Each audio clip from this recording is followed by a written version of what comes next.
Hello friends and enemies. Welcome to or welcome back to Happy for Now. It's me, Isabel, here with a fun video. I felt like, so Heather did cover trends I like, and Steph did kind of a illustrated covers I like and dislike, and I have had this conversation in Romancelandia, but I am getting so annoyed right now at covers. So annoyed, y'all. So here's the thing. We have this conversation in Romancelandia because there's always discourse on covers for romance books now, as we've had more illustrated covers move into the market, as well as discreet covers. And I have thoughts, I have feelings as somebody who's been reading romance since 2008, I think. I think it's like 2008 or 9, somewhere in there. It was before I got married, so I think it was 2008. I think it was before I met my current partner, like before I met Grumps. So either way, I'm just saying I've been in this game a long time. I have seen a lot of covers, and I lived through the object romances for dark and erotic romances cover phase, and I liked that. That was fine. I can live with that. But I cannot handle some of the things that are currently happening in romance covers. And I have thoughts, and I have feelings, and I'm going to ramble at you for a hot minute about those thoughts and feelings. So, I don't know, this will probably be broken up. I do want to caveat, none of this is like direct criticism of these books in any way. Some of these are books I've never even read or heard of, but I've seen the cover, or the covers popped up on my Amazon, and I was like, oh, why is that the cover? Like, again, no direct criticism of these books. Most of these books, I have read some, I haven't read some, so just take that as a grain of salt. If you like these covers, I would love to know. If you love covers and disagree with every point I have, I would love to know, honestly. Like, politely in the comments, we can debate this. But I truly can't figure out who the actual market audience is for these, because it's no one I know for most of these. Let's talk about the language of romance covers for a brief moment to give some context for why I myself and many others are so frustrated by the current situation happening. So again, this has been briefly discussed in Romancelandia, but there is a language to romance covers that communicates to you what is going to be inside the book. I'm not going to say that this language is going to be something that everyone just picks up on right away, but I think for people who have been reading romance for a long time, you do pick these things up. You know that certain things mean certain things, you know what I mean? Like a shirtless guy in a cowboy hat, it's probably a small town cowboy romance. You know, like a shirtless guy with sports equipment is a sports romance. You know, a book with shirtless man on the cover more than likely has on-page sex scenes. Like, heat level is somewhat communicated via these covers. You know, an embrace, definitely on-page sex scenes most likely. You know, a Amish woman just running away, probably no on-page sex. I think the best, expression of, the romance language of covers is when you look at Harlequin titles. I adore Harlequins. I think category romance is super underappreciated in the bookish spaces. And I need to read more of it personally. So I'm calling myself out with this one.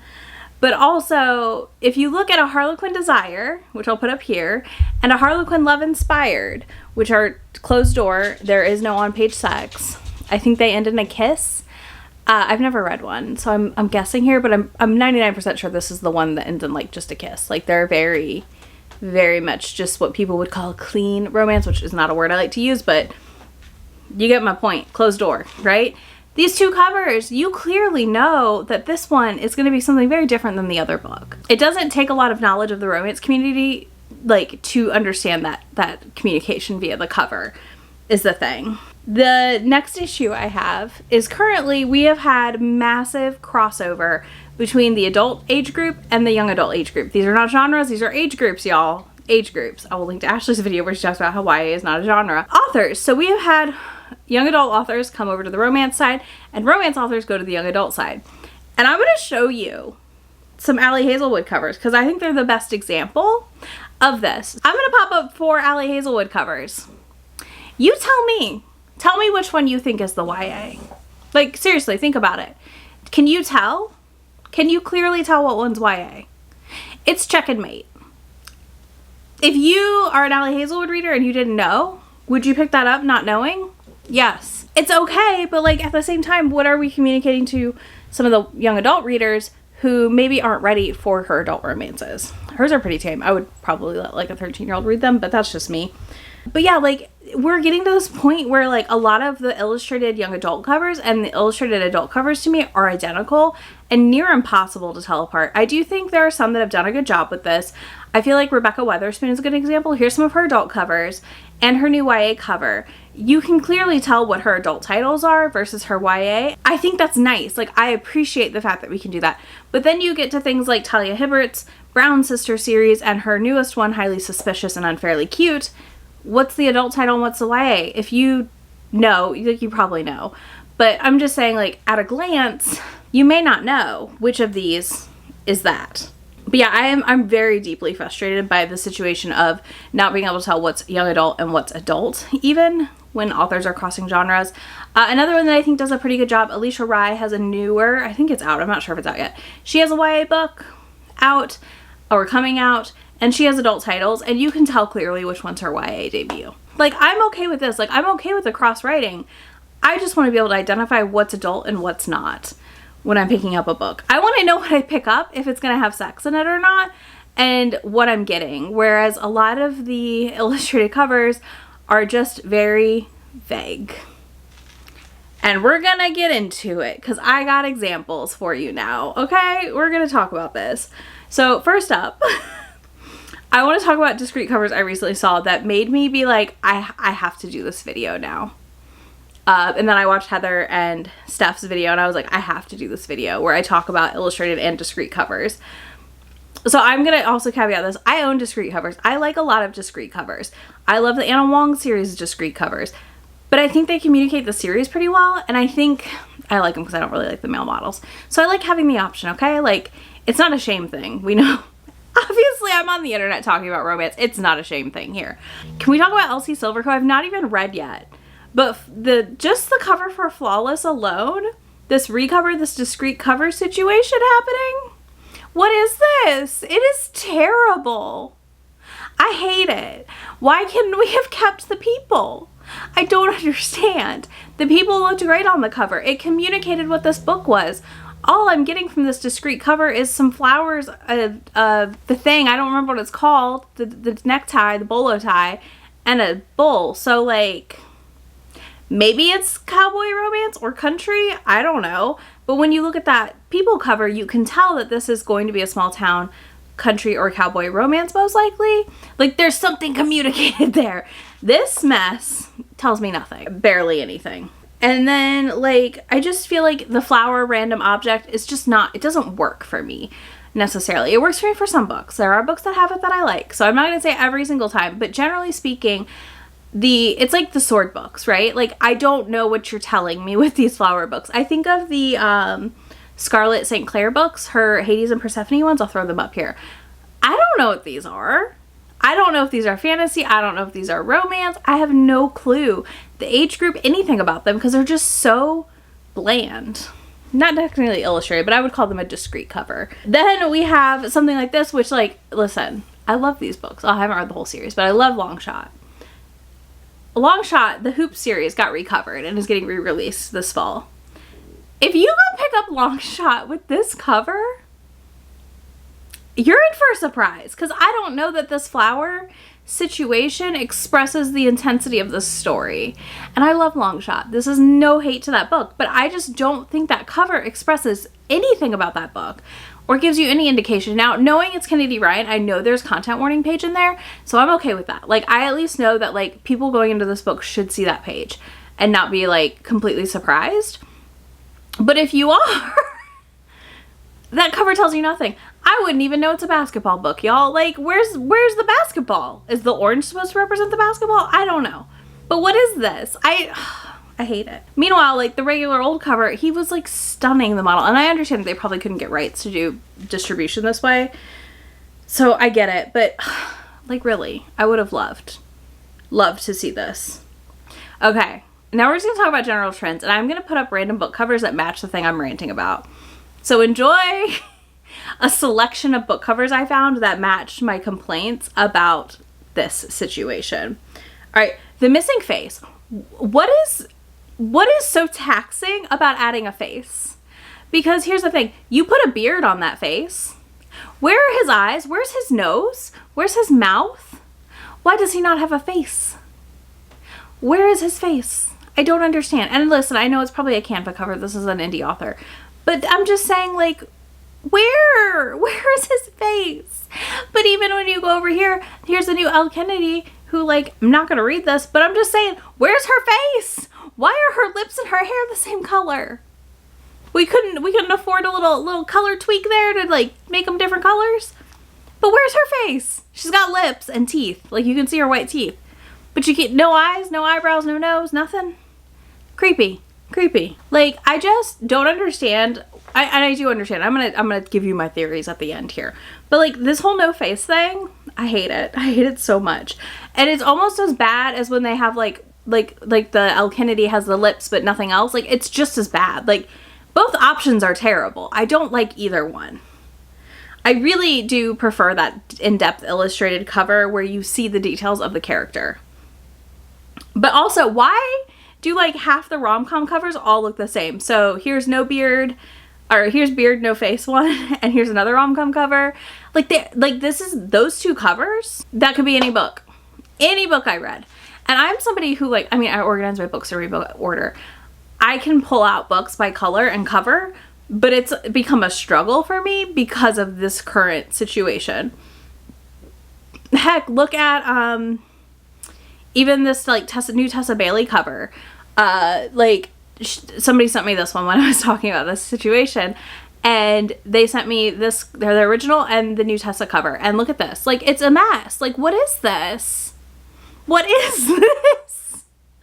I hate it. I hate it so much, y'all. I hate it. Like, truly. And I also had someone point out the 3 people or 4 people on the cover. Who's the book about? Who's the book about? Tell me. Who's the couple I'm rooting for? I have no idea on this cover because there's 5 people. Just who am I supposed to root for? Who's supposed to be the cover about? My other issue with the illustrated covers is I'm going to talk about a specific book that I had pointed out on Twitter to me because someone was talking about it and I was like, what? What? And that is this book here. So I just want you to look at this cover. Don't look too closely.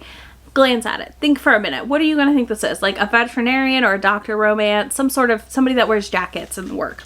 And you look a little closer and there's paw prints. And if you didn't read the When Love is a Whole Different Animal, which could indicate vets, just saying, no, it's a shifter. That's a paranormal romance. How am I supposed to know that in the store? How am I supposed to know that browsing? I don't. So why would I pick it up? Because I would have no idea that's what it is. And I just keep imagining the poor soul in Barnes & Noble that picks this book up, all excited, doesn't read the back, just buys it, starts reading it, and gets the surprise of a lifetime because it's a shifter book. Why? Why? Also, he's Braille coded on that cover a little bit. That one also I want to point out goes into the next bit, so I'm going to leave it up. What is up with the places we hide a novel on cover? So on that one, it's in the stool. I know, no shit. I know it's a novel. You don't need to tell me it's a novel. I'm so over that a novel trend for romance books. It's like you're trying to tell me that this is a romance book not for romance readers, which is not always the case. But, like, I feel like that's what this trend is. It's like, this isn't a romance book. It's a novel. It's okay. You can pick it up if you don't identify as a romance reader, which, like, none of us are telling people to not read a book. And then I have to call out a very specific cover. And I'm not going to show you the full cover because I feel mean showing you the full cover, I think. But I'm going to show you the hands because I'm pretty sure she's got 6 fingers. And that's fine if that's a thing she has. No shame, no shade here. Could care less if you had 6 fingers. But I don't think she has 6 fingers in the book. And I think this person just couldn't draw a thumb. So here's one hand and here's the other hand. Y'all, I like this cover for the most part, but the hands really, really fucked me up a little bit there when I realized that she has 6 fingers. I also want to note, I think it's really funny in the ways that we will hide that an illustrator cannot draw faces. Okay, we gotta talk about my theory. So my theory is twofold, I guess. 1, it is cheaper to get a illustrated cover like this. I say this as somebody who used to be a marketing project manager and worked with designers. Guarantee you that is cheaper design work than getting a detailed illustrated cover. It is less investment. somebody can whip these up on an iPad pretty quickly, honestly. So I think that's part of it. I think an indie author could easily whip some of these up for themselves on an iPad even. And I know that like that's a good thing, and I think the ability to get representation into covers is important, and I value that deeply. We also have to acknowledge that diversity deserves to be represented in like photo form on a cover. It shouldn't only be available via illustrations. You know, like, I think you can have both, and I think both deserve to be represented in both spaces. I do think there's a lot of accessibility to cartoon covers, especially with access to services like Canva now to authors, so it can be easier to make a cover. And that is valid. Absolutely valid, and I'm okay with that. I'm here for it. But I think there's just been like this boil down of like, it's like the gentrification of romance covers. Almost like we are getting to like bare bones communication on this cover to give you anything. So then I have to go read a summary, and I have to hope the summary is true / reflective of the story. And sometimes, you know, you pick up these illustrated books and the content inside, like Longshot or Discreet covers, is a lot different than what is being communicated on the outside. And I think that's just dangerous. I think we're losing communication about romance books so heavily right now because of how covers are going. And I hate it so much. I want to note, with both these theories, it's also apparent that publishers are making more money because ebooks are so expensive. Everything's getting very expensive. And on top of that,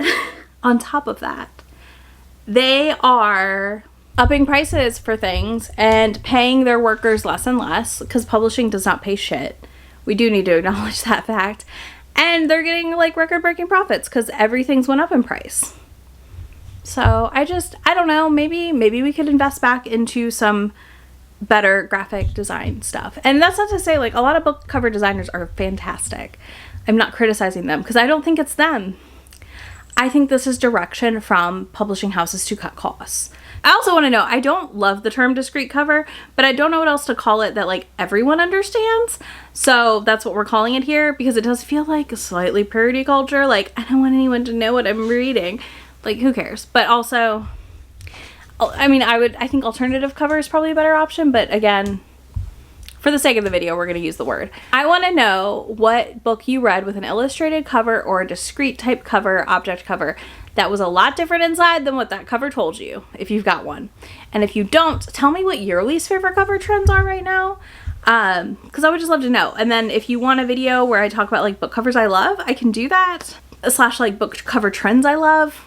I'm open to either or, so yeah, just let me know what y'all want in the comments.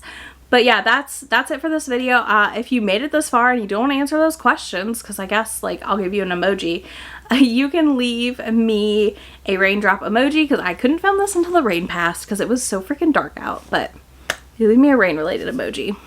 I'll have links to the couple of tweets and things I referenced down there that I can link to. And besides that, I will see y'all again in a few days. Bye! Already packing, come with me. I'm not really asking. We'll get away to a place where we don't know. About to see the world in action, what we can be. Life with no distractions. We'll get away. This is what we wait.